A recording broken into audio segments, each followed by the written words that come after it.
नमस्कार, one India Hindi में आपका स्वागत है। मैं हूं शिखा धूरिया।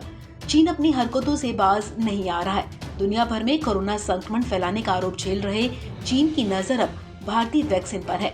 न्यूज एजेंसी रॉयटर्स ने साइबर इंटेलिजेंस फर्म साइफर्मा के हवाले से कहा कि चीनी हैकर्स ने भारत में कोरोना वैक्सीन बनाने वाली कंपनियों पर निशाना बनाने की कोशिश की थी। मीडिया रिपोर्ट्स के मुताबिक भारत में कोरोना टीकाकरण के बीच भारतीय वैक्सीन निर्माताओं के आईटी सिस्टम को चीनी हैकर्स ने टारगेट किया है। भारतीय वैक्सीन निर्माताओं के आईटी सिस्टम को हैक करने की कोशिश की गई है।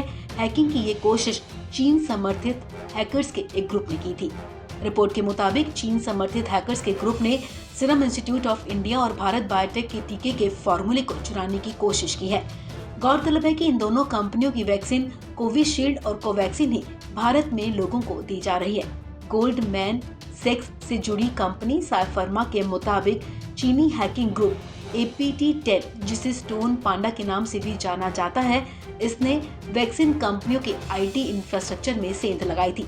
साइफर्मा के मुताबिक चीनी हैकर्स ने भारत के बायोटेक और सीरम इंस्टीट्यूट ऑफ इंडिया के आईटी इंफ्रास्ट्रक्चर और सप्लाई चेन सॉफ्टवेयर की कमजोरियों का पता लगाने की भी कोशिश की थी। आपको बता दें कि सीरम इंस्टीट्यूट दुनिया के कई देशों के लिए वैक्सीन बना रहा है। गौरतलब है कि भारत और चीन दोनों ही देश अलग अलग देशों को कोरोना वैक्सीन उपलब्ध करवा रहे हैं। भारत दुनिया भर में बिकने वाली सभी वैक्सीन का 60% से ज्यादा उत्पादन करता है।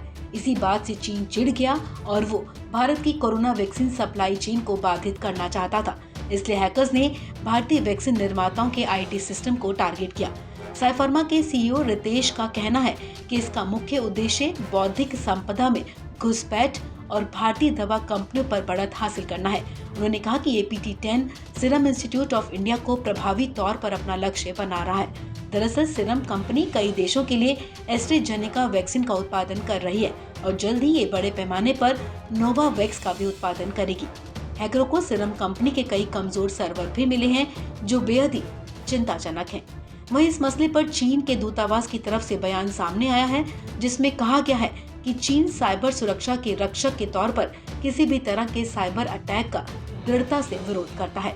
साइबर अटैक के मसले पर पूर्व धारणा या अनुमानों की कोई जगह नहीं होनी चाहिए। चीनी दूतावास की तरफ से कहा गया कि किसी पर बिना पर्याप्त सबूत के आरोप लगाना गैर जिम्मेदाराना व्यवहार है। इस खबर में फिलहाल इतना ही। तमाम अपडेट्स के लिए आप बने रहिए वन इंडिया हिंदी के साथ।